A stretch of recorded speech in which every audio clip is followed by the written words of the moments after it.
Assalamualaikum warahmatullahi wabarakatuh.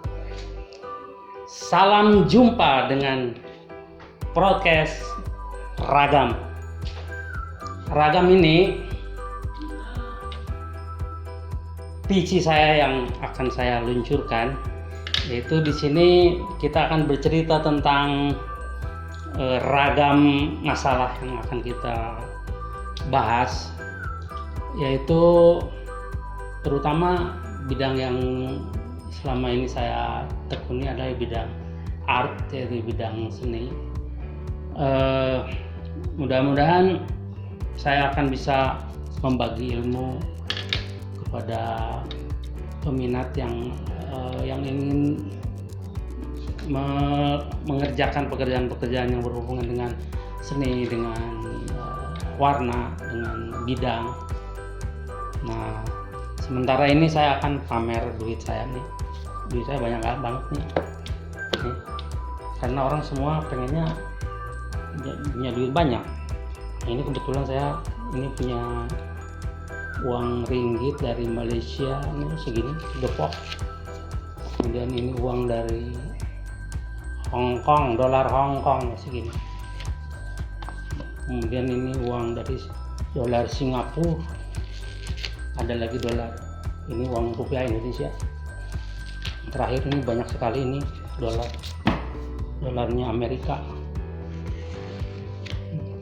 Ini sebetulnya isinya menatu-atu, tapi karena saya pengen kelihatan punya banyak, saya tebal-tebelin pakai gini ya. Intermezzo. Gini,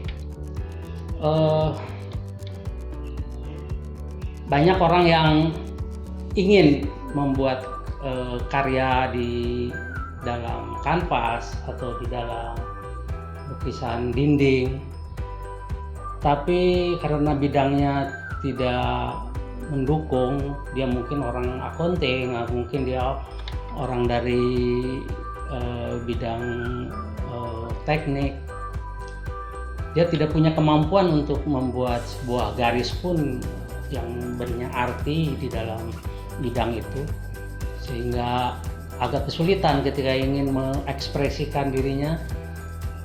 Saya akan memberikan jalan untuk mereka-mereka yang tidak terdidik di bidang itu.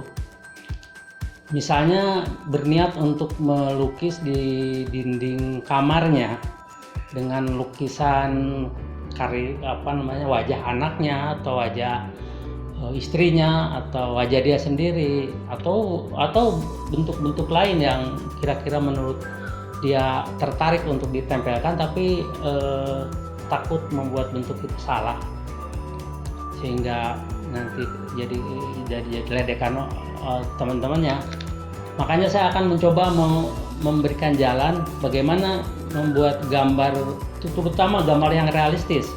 Gambar yang realistis itu agak sulit memang, karena biarpun sekarang banyak aplikasi yang tinggal nyetak aja di Google, ambil, cetak, tapi kan dicetakan bisanya. Ketika digambar di dinding, apalagi dindingnya kita mau gambar di sudut, agak kesulitan. Padahal itu sebenarnya sangat mudah dengan cara, ya saya punya kiat begini. Jadi waktu saya kesulitan menggambar realis di kanvas, saya cari akal bagaimana caranya. Waktu itu saya mencoba membuat gambar di plastik bening begini, tapi yang kaku. Saya mencoba menggambar, kemudian saya center di dinding dengan center biasa. Gambarnya pecah, nggak kelihatan, garis tidak nampak.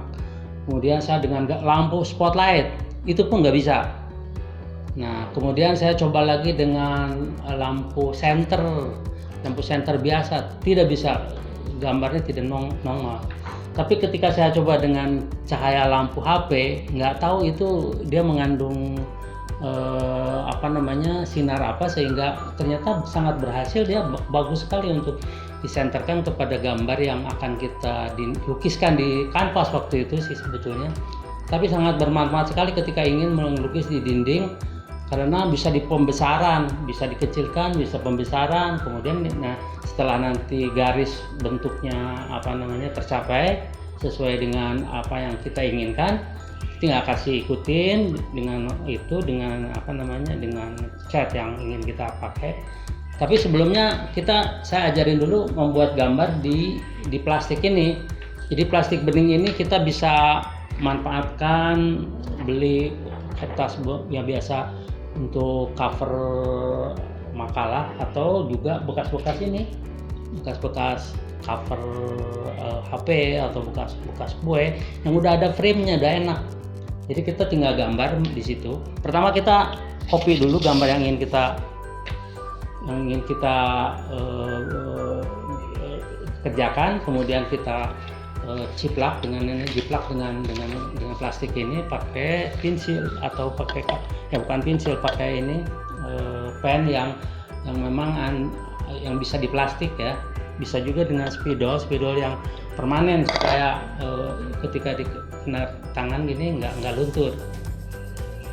Nah, gambar ini bisa disorot sama lampu HP dengan cara kita bikin alatnya yang bisa geser-geser. Saya bikin akal-akalan begini. Jadi ada dua macam pipa, yang satu kecil, yang itu besar. Yang kecilnya itu kita tempelkan ke plastik ini, kemudian tempel gambar di bawahnya. Nah, nanti di bawah baru disorot HP, dan ketika ingin pembesaran kita majukan ke depan atau geser ke depan, tergantung kebutuhan. Nah, ini kelebihannya, gambar ini bisa ditempel di pojok-pojok atau di atas atap, bisa juga di lantai atau di pojokan yang sulit dicapai. Ini bisa tercapai dengan ini. Ini ada contoh satu yang sudah saya kerjakan, yaitu gambar saya sendiri. Itu saya bikin lukisan di kanvas dengan modal gambar gini. Saya tulis gambar foto saya sendiri ngambil dari foto, kemudian saya ikutin garisnya dengan spidol itu. Nah, kemudian ini hasilnya itu saya setelah jadi di kanvas, saya coret-coret pakai cat, tambah-tambah suka-suka kayak kita warnanya. Jadi itu akan sangat membantu ketika kita agak kesulitan membuat realistis tapi dengan ukuran yang besar. Nah, selain itu juga kita bisa membuat gambar bertumpuk seperti yang saya contohkan di situ. Itu gambar bertumpuk, ada 6 presiden saya bikin gambarnya bertumpuk tanpa kehilangan garis utamanya. Jadi bisa kita tumpuk-tumpuk sesuai selera kita. Itu dua alternatif lain. Saya mencari gambar bentuk yang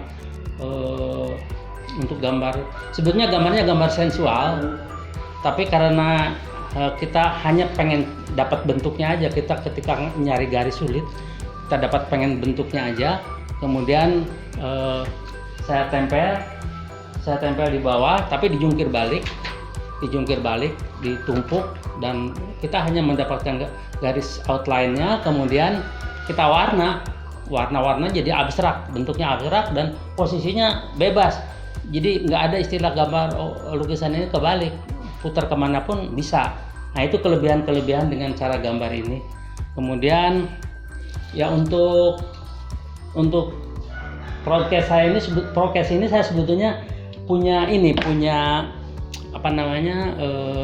yang lain-lainnya cukup banyak yang ingin saya bicarakan, karena misalnya ini ada poin lain yang ingin saya nanti tunjukkan kepada peminat handicraft terutama ya. Saya bisa bikin kayak gini. Nanti saya tunjukkan caranya membuat patung ini dari mulai model tanah liat, kemudian nanti bagaimana cetaknya menggunakan resin, kemudian nanti ada lagi modelnya yang dipajang dengan model gini. Ini logonya Ganesha ITB yang 3 dimensi, mungkin logo satu-satunya di dunia mungkin ya, yang logonya tuh 3 dimensi, yang bisa dilihat samping, depan, belakang, atas, bawah masih bisa kelihatan. Biasanya logo 2 dimensi, rata-rata ini 3 dimensi. Nah, ini bisa dicetak, bisa juga produksi. Mungkin ini juga ini bisa diperbanyak kalau Anda beli ini benda seni yang ingin diperbanyak sendiri bisa. Nah, nanti saya ajarin caranya. Kemudian yang lain juga ada, nanti saya akan bicara di event yang lain, di ada memanfaatkan apa namanya, recycle. Ada barang recycle semacam CD-CD yang sudah nggak ada harganya ini sebetulnya bisa dijadiin karya, baik anak-anak, jari anak-anak, bisa untuk digambarin begini, bisa untuk saya mencoba membuat memperbesar uang logam benggolan ini yang dari zaman tahun 20-an yang biasanya untuk ngerok masuk angin, saya bikin perbesar lagi bisa begini. Nah, itu nanti saya akan bahas di lain event. Nah, untuk selanjutnya mungkin saya sementara ini akan saya cukupkan dulu segini, karena nanti untuk selanjutnya saya akan bahas ke kemudian ya. Masalah subscribe atau apa namanya, jempol Anda kalau ini merasa bermanfaat, jempolin. Kalau enggak, ibarat orang baru masuk ke restoran tapi disuruh jempolin, suruh bilang enak, kan males kita. Nah, kalau ini merasa bermanfaat, boleh dijempolin, boleh subscribe. Nah, kecuali kalau Anda memang kasihan sama saya. Dah, waalaikumsalam ya.